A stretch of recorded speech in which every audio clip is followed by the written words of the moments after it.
உங்கள் குழந்தைங்களும் காலையில் ஸ்கூல் போகிற அவசரத்தில் மார்னிங் பிரேக்ஃபாஸ்ட்டை ஸ்கிப் பண்ணுறாங்களா? இனிமேல் இந்த ரெசிபியை ட்ரை பண்ணி பாருங்கள். இது ரொம்ப டேஸ்ட்டும் நல்லாயிருக்கும். ஒரு தோசை சாப்பிட்டாலே போதுங்க, வயிறு அவ்வளோ ஃபில்லிங்காக இருக்கும். ஆமாங்க, ப்ரோட்டீன் அதிகமாக இருக்க பச்சைப்பயிரை வச்சு தாங்க இன்றைக்கி இந்த ரெசிபி பார்க்க போகிறோம். பச்சைப்பயிறு தோசை, இதை பெசரட்டுன்னு சொல்லுவாங்க. இப்போது தோசைக்கு ஃபஸ்ட்டு 1 டம்ளர் பச்சைப்பயிறு எடுத்துக்கிறேங்க.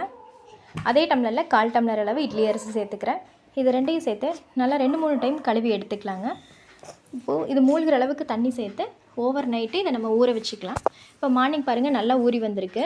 இதை ஒரு மிக்ஸி ஜாரில் சேர்த்துட்டு 2 பச்சை மிளகாய், 1 துண்டு இஞ்சி, கொஞ்சம் சீரகம், கொஞ்சம் உப்பு இதெல்லாம் சேர்த்து நல்லா தோசை மாவு பதத்துக்கு அரைச்சி எடுத்துக்கலாங்க.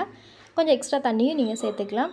இப்போது இந்த மாவு புளிக்கணும் அப்படிங்கிற அவசியம் இல்லைங்க. இன்ஸ்டண்ட்டாக அப்போவே தோசை ஊற்றிக்கலாம். டேஸ்ட்டும் ரொம்பவே நல்லாயிருக்கும். இப்போ தோசை ஊற்றலாங்க.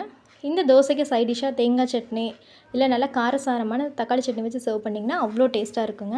ரொம்ப ஹெல்த்தியும் கூட. எல்லோரும் கண்டிப்பாக ட்ரை பண்ணி பாருங்கள். தேங்க்யூ.